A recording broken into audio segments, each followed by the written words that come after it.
afternoon and welcome to the session. This is Sana Khan, your math master teacher from Vedantu, and we are here for another amazing session for class 6 Pirates. Well, guys, today we are back again with the chapter of decimals, and we will be learning about comparison of decimals today, right? So before we start on, let me introduce myself. My name is Sana Khan. I am a math teacher at Vedantu, and I am also a software engineer by degree and definitely a teacher by passion. I really love all my students a lot, and all my students also love me back really so much.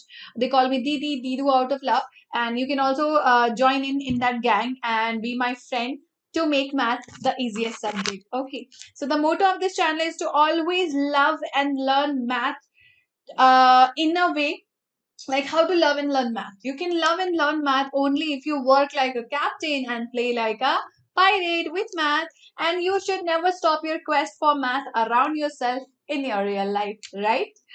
Okay, guys. So in this chapter, we have already learned that what are decimals, what are the 10th place values of decimal, 100th place value, and after that, what it comes, right? So we already know what is decimal. We already know what are the place values of decimal.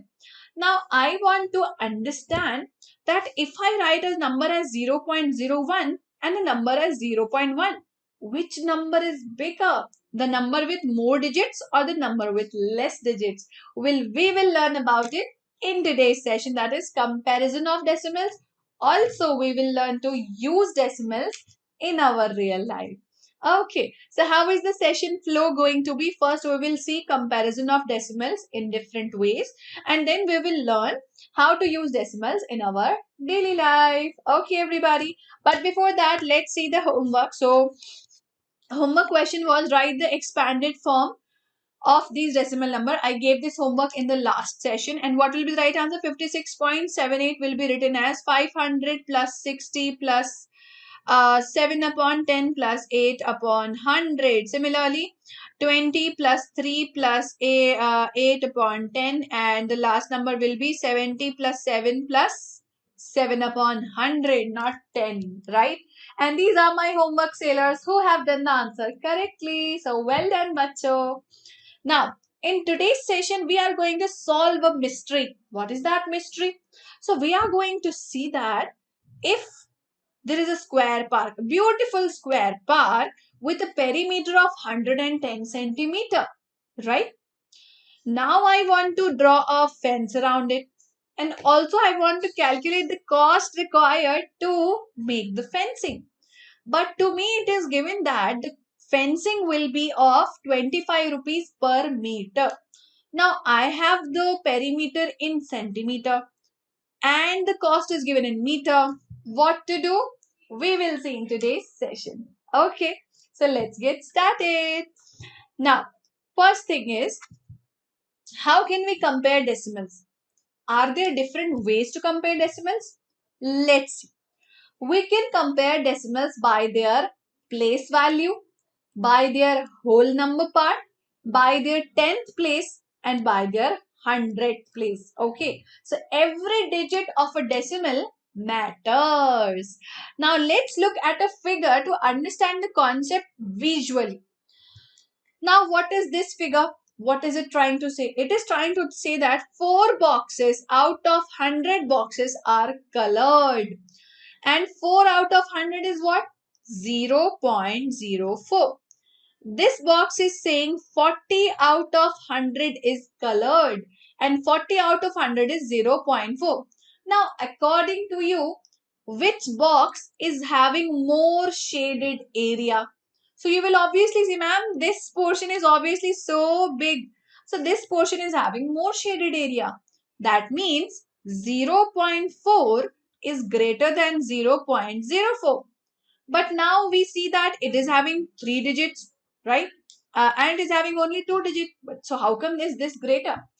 Because in the decimal place value, 10th place value is always greater than the 100th place value, because when the denominator keeps getting bigger, obviously the value will keep getting smaller, right? So when we do the comparison, this block is 0.04 and this block is 0.40, and we can visually tell that definitely this part is greater than this part. That means 10th place value is greater than 100th place value, because 10th place value is out of 10 and 100th place value is out of 100, right? So remember this. Now next is comparison by whole number part. Now you all know her decimal के पास whole number होता है ना. For example हमारे पास एक decimal है 42.875 और दूसरा decimal है 423.95. अब सुनने में आपको क्या लग रहा है, 42.8 बड़ा है या 423.9 बड़ा है? ऑब्वियसली 440 से बड़ा होता है. तो डेसिमल के बाद 3 डिजिट है या 2 डिजिट है उससे कोई फर्क नहीं पड़ता है. हम डायरेक्टली बोल सकते हैं कि 442 से बड़ा है, इसका मतलब ये नंबर इस नंबर से बड़ा है. It doesn't matter what is there in the decimal part. ठीक है, तो अगर आपके होल नंबर पार्ट को आप डायरेक्टली कंपेयर कर सकते हो, then that is the only way required to do the comparison. Now comes the question, what if the whole number part is same? अगर हमारा whole number same to same है 23, तो फिर कैसे करेंगे कंपैरिजन? सिंपल है, अगर होल नंबर सेम है तो इसका मतलब डेसिमल पार्ट डिफरेंट होगा. और डेसिमल पार्ट में हमने पढ़ा कि जो 10th वैल्यू है वो 100th वैल्यू से बड़ी होती है. मतलब पहले 10th को कंपेयर करना जरूरी है. और 10th वैल्यू कौन सी होती है? 10th वैल्यू होती है डेसिमल के बाद वाली डिजिट. यानी सबसे पहले हम कंपेयर करेंगे होल नंबर के बाद डेसिमल पार्ट का फर्स्ट डिजिट. सो यहाँ पे फर्स्ट डिजिट है 7, 8. Which one is greater? Now we know that 8 is greater than 7. So I can directly write that 23.89 is greater than 23.75, right? So this is how I can do the comparison by comparing the 10th place value when the whole number is same. अब आप बोलोगे कि ma'am whole number और 10 दोनों same हुआ तब क्या करेंगे? सिंपल है, अगर होल नंबर भी सेम है 4, 4 और 10th वैल्यू भी सेम है 0, 0, तो उसके आगे बढ़ जाओ, 100th प्लेस वैल्यू को कंपेयर करो. सो 4.08, 4.07. अब बहुत से बच्चे बोलते हैं मैम यहाँ तो 8 है पर यहाँ तो 76 है, तो 76 तो 8 से बड़ा होना चाहिए. नो, ऐसा कभी मत सोचना. हमेशा डिजिट बाय डिजिट आपको कंपेयर करना है. पहला डिजिट कंपेयर किया, सेम है तो आगे बढ़ो. अगला डिजिट कंपेयर किया, अलग है तो कंपेयर करो. उसके आगे का देखना ही नहीं है. उसके आगे अगर 10वां डिजिट है उससे कोई फर्क नहीं पड़ता. ठीक है, सो 8 और 7 में कौन बड़ा है? 8 बड़ा है. That means this number is definitely 4.080 is greater than 4.076. यानी डेसिमल के बाद digit by digit we will do the comparison. For example, if we have a decimal number 19.023, 19.027, first we will compare the integral part यानी whole number. Same है, आगे बढ़ो.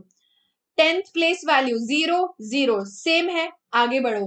100th value 2, 2, same है, आगे बढ़ जाओ. 1000th value 3, 7, different hai, and we know that 3 is less than 7. That means this number is less than this number. That's how we will do the comparison. Simple, right? So let's do some questions. Come on. You have to tell that which of the following statements are true. Everybody tell me 1.9 is equal to 0.19. What an easy question. Is it true or is it false? जल्दी से मुझे live chat में सारे बच्चे बताएंगे. Is it true or is it false? 0.19 and 1.9. Which one is greater, smaller or equal? Well, obviously this is false क्योंकि 1 है whole number में और 0 है होल नंबर में, तो सेम तो हो ही नहीं सकता. नेक्स्ट 0.19, 0.019, 0.19 ग्रेटर होगा. Let's compare. होल नंबर में है 0, 0, आगे बढ़ते हैं. डेसिमल के बाद है 1, 0, सो 1 तो बड़ा हो गया. This number will be greater. Yes, it is true. Next question. 19.0 and 1.9. 19 is less than 1. Whole number को हम compare करेंगे तो 19 is less than 1. No, false. 19 is not less than 1. 19 will be greater than 1. Okay. Next question. 0.019 is equal to 0.0190. Let's compare. 0, 0, same, same. 0, 0, same, same. 1, 1, same. 9, 9, same. और 9 के आगे 0 है या नहीं उससे तो फर्क पड़ता ही नहीं है क्योंकि डेसिमल के बाद कितने भी 0 लगा लो it doesn't matter. So yes, it is true that both the numbers are equal. Simple concept, right? So this is how we can do the comparison. Next, let's do more comparison. 0.22, 0.2. Which one will be greater? 0.22 is greater. क्योंकि 0.2, 0.2 same है. इसके पास 2 है और इसके पास कुछ नहीं है तो 2 बड़ा हुआ ना तो ग्रेटर हो गया. 6.33, 6.333. Obviously, this will be greater because it is having 3, it is having 0. 13.6, 1.36. 13 is greater than 1. 209, 210. 210 is greater. 47, 29. 47 is greater. Whole number को compare करके ही पता चल जा रहा है which one is greater. Simple, right? अगला क्वेश्चन ही बहुत अच्छा है. Choose a decimal number greater than 0.66 but less than 0.71. 0.60 क्या 0.66 से बड़ा है? नहीं. 0.7 क्या 0.66 से बड़ा है? Yes. क्या 0.71 से छोटा है? Yes. तो I think this is right answer. आगे भी चेक कर लेते हैं. 0.06 6 से बड़ा है? No. 0.0 तो बात ही नहीं है तो मतलब ऑप्शन भी हो गया right answer. Like this you can always compare the decimals and tell which one is greater, which one is smaller. Okay everybody. Now one more question for the comparison. Select the model showing greatest decimal number. बताओ ABC में से कौन सा model आपको greatest decimal number बता रहा है? Come on, tell me. Obviously option C is the greatest decimal number. सबसे ज्यादा shaded area है. Out of 100 सबकी value है. So obviously it is greatest, right? Now, can you guys give me some example for use of decimals in your real life? जल्दी से सोचो और बताओ. अपने real life में आप decimals का कहाँ इस्तेमाल करते हैं? सोचो, बताओ, सोचो, बताओ. Tell me, tell me, tell me. Tell me in the live chat, where do you use decimals in your real life? Well, decimals का हम अपनी real life में बहुत सारी जगह यूज करते हैं. For example, जब हमें छोटे यूनिट को बड़े यूनिट में कन्वर्ट करना है तो क्या करेंगे? डिवाइड. जब डिवाइड करेंगे तो क्या होगा? डेसिमल आएगा. कैसे आएगा? देखते हैं मनी ट्रांजैक्शन में. 5 पैसा को रुपी में कन्वर्ट करना है. नाउ यू नो दैट 100 पैसा इज 1 रुपी. सो 1 पैसा विल बी 1 by 100 रुपी, है ना? तो 5 पैसा क्या होगा? 5 पैसा विल बी 5 by 100 रुपी. और 5 by 100 क्या होता है?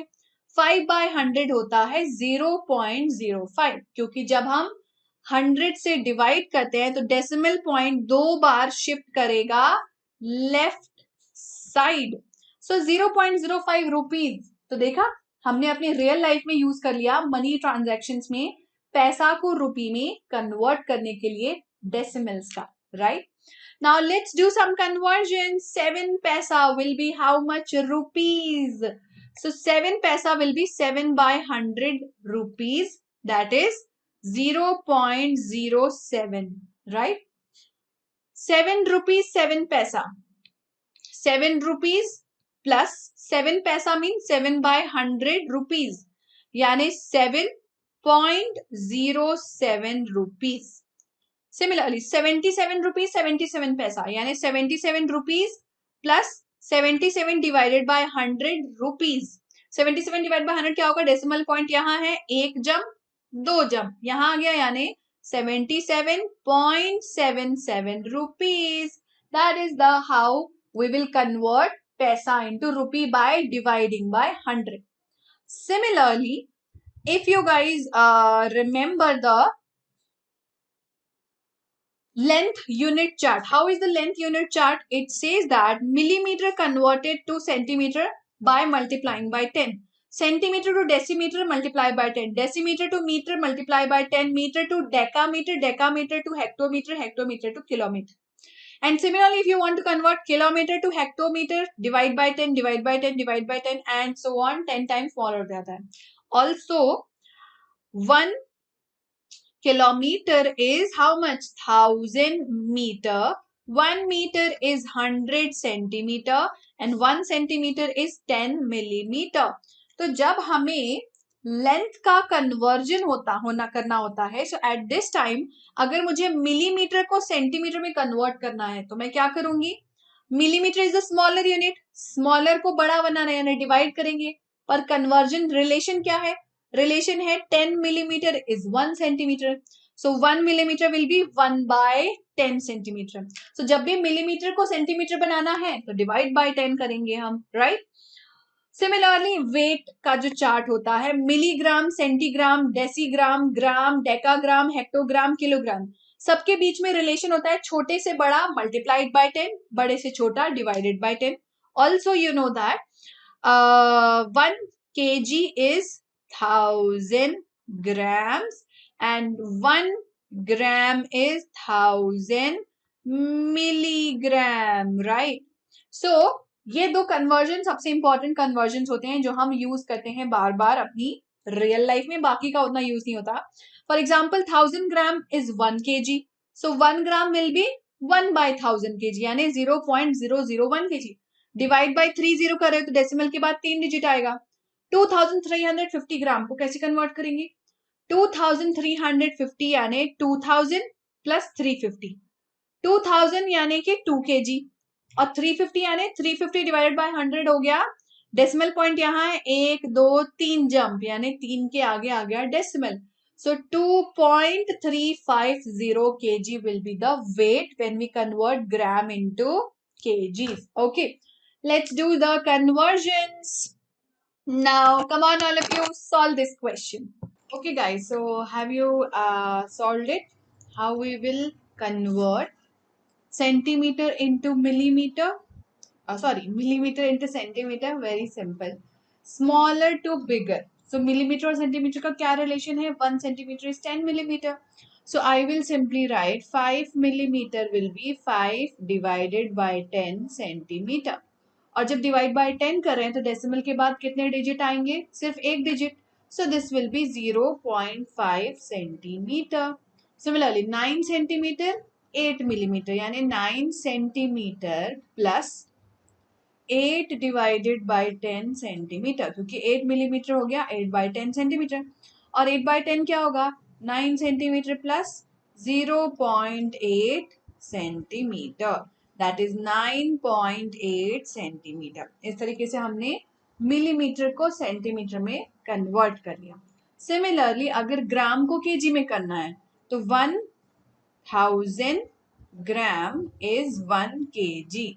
So 1 gram will be 1 upon 1000 kg है ना, यानी डिवाइड बाय 1000 करेंगे. So this will be equal to 201 divided by 1000. 201 को डिवाइड बाय 1000 करोगे यानी 3 0 से डिवाइड करोगे तो क्या आएगा? 201 डिवाइडेड बाय 1000 will be 0.201, क्योंकि डेसिमल के बाद 3 डिजिट होंगे क्योंकि 3 0 है तो 0.201. 15 kg 8 ग्राम, 15 kg plus 18 upon 1000 kg. 18 upon 1000 क्या होगा? 15 प्लस 0.018, क्योंकि 3 डिजिट होना चाहिए डेसिमल के बाद तो 18 के पहले हम 0 लगाएंगे. सो this will B 15.018 kg. So, इस तरीके से हमने ग्राम को केजी में कन्वर्ट कर लिया. तो लाइक दिस बच्चों we can convert length, weight, capacity, smaller units into bigger unit by dividing and writing it in the form of decimals. Okay, so that is how decimals is used in our real life. Now let's solve the mystery that we had in the beginning of the session. So the mystery was perimeter of the square park is 110 centimeter. Now I want to fence it, and fencing cost is 25 rupees per meter. So what will I do? So first I will convert how much is this perimeter into metre. So centimetre को metre बनाने के लिए हम क्या करते हैं, 110 centimetre divided by 100, क्योंकि centimetre को मीटर बनाना है तो डिवाइड बाय 100 करेंगे. So this will be how much, this will be nothing but 1.1 metre. तो जब हमने सेंटीमीटर को मीटर बनाया तो 1.1 मीटर आया हमारा perimeter. So perimeter is equal to 1.1 metre. Question में ऐसा दिया है. Now cost of fencing is 25 rupees per metre. So cost of fencing is rupees 25 per meter. So total cost will be how much? Total cost will be 25 into 1.1. अगर आपको decimal का multiplication नहीं आता है तो फ्रैक्शन का multiplication कर लो. 25 into 110 upon 100. 25 ones are 25. 25 fours are 100. So your answer will be 110 divided by 4 rupees, क्योंकि हम टोटल कॉस्ट कैलकुलेट कर रहे हैं. तो इस तरीके से हमने टोटल कॉस्ट कैलकुलेट कर लिया. और अगर आप चाहते हो कि आंसर डेसिमल में आए तो अगले सेशन का आपको वेट करना होगा जब हम ऑपरेशंस ऑन डेसिमल सीखेंगे, यानी कि addition, subtraction, multiplication and division of decimals. Okay everybody, so that was all about today's session of comparison of decimals and uses of decimals in our real life. Now do you know that बच्चों, ये decimals जो है ना वो आपके Olympiads में भी आता है. और क्या आपने ओलंपियाड्स की प्रिपरेशन जोरों शोरों से शुरू कर दी है? अगर नहीं की है then what are you waiting for? So Vedantu has come up with an amazing crash course designed for your help in the preparation of Olympiad exams. हर बच्चा ओलंपियाड तो देता ही देता है. कोई साइंस का देता है, कोई मैथ का देता है, कोई जीके का देता है, कोई इंग्लिश का देता है ना. बट बिना पढ़े हम ओलंपियाड जब देते हैं तो हमारी रैंक कुछ 100 या 1000 में आती है, और ना ही हम अपनी नॉलेज को जज कर पाते हैं कि हमने जो कुछ सीखा ही नहीं तो अप्लाई क्या ही करेंगे, है ना. तो उससे इतना बेनिफिट नहीं मिल पाता है. तो अगर आप भी इस साल ओलंपियाड्स देने वाले हो बाकी बच्चों की तरह, तो आपको भी जरूर ओलंपियाड की प्रिपरेशन अभी से स्टार्ट कर देनी चाहिए, क्योंकि बहुत सारे ओलंपियाड्स तो दिसंबर से ही स्टार्ट हो रहे हैं, राइट, एंड इवन नवंबर से आने वाले हैं. सो टाइम तो बिल्कुल नहीं बचा. So quickly start preparing for olympiad. And what are the benefits for why should you prepare for olympiads? Basically olympiad से जब आप प्रिपरेशन करते हो ना, आपका reasoning, aptitude, analytical thinking improve होती है. ठीक है, तो आपको बाकी क्वेश्चंस यानी मैथमेटिक्स या अदर सब्जेक्ट के क्वेश्चंस को सॉल्व करने में भी आपका माइंड शार्प होने लगता है. ठीक है, नेशनल एंड इंटरनेशनल लेवल पे आप अपने आप को रिप्रेजेंट कर सकते हो, अपने नॉलेज को रिप्रेजेंट कर सकते हो, and it gives you recognition by giving you medals, certificates and cash prices, right. और वेदांतो आपकी कैसे हेल्प कर सकता है ओलंपियाड क्रैक करने में? वेल, वेदांतो ने एक बहुत अच्छा कोर्स क्यूरेट किया है जो वेदांतो के वेव प्लेटफॉर्म पे कंडक्ट किया जाता है, जहां बच्चे लाइव पढ़ सकते हैं हाईली एक्सपीरियंस मास्टर टीचर से, एंड उन मास्टर टीचर से जिन्होंने कई सालों से बहुत अच्छा रिजल्ट ऑब्टेन करवाया है बच्चों से, एंड हर एक ओलंपियाड की प्रिपरेशन कराई है. NSO, IMO, UIMO, NSTSC, IOQM, IOM, IOS and many more Olympiads. And Vedantu is offering you many varieties of courses for this. One course is called as Mathmatrix. Mathematrix is designed for class 7th and 8th, जिसमें आप advanced level का math और aptitude सीखते हो live classes के through. The cost for the whole crash course, पूरे crash course का cost है 3000 रुपीज. 5 महीने तक चल सकता है ये क्रैश कोर्स, जब तक आपके एग्जाम नहीं हो जाते तब तक. एंड इस क्रैश कोर्स में अगर आप SKPRO यानी मेरा कोड, मेरा नाम क्या है, Sana Khan, SKPRO is the coupon code. अगर इस कूपन कोड के थ्रू आप एनरोल करते हो तो फिर you will get a discount of 10% and you can enroll it only for 2700 rupees, right? And similarly, Olympiad course have been curated for you guys for class 5 and for class 6 at the same cost. And NTSC Head Start also for class 7th and 8th, क्योंकि NTSC की preparation class 7th and 8th से start नहीं करोगे तो फिर तो बहुत tough लगेगा क्लास 10th में प्रिपेयर करना, क्योंकि बोर्ड एग्जाम और NTSC का साथ साथ प्रिपरेशन करना बहुत मुश्किल हो जाता है. तो start preparing now itself. Enroll at ₹2700 with my coupon code. And if you want to know that what all will be provided in this crash course, तो आपको मिलेंगी live interactive classes, part test, full syllabus test, mock test, assignments, overall performance analysis, unlimited doubts पूछने का मौका, previous year question papers का analysis, key concepts, important formulas, class recording and what not. And enroll कैसे करना है? बहुत simple है. ये जो वीडियो आप मेरा देख रहे हो ना, उसके लिंक उसके डिस्क्रिप्शन में चले जाओ, ठीक है.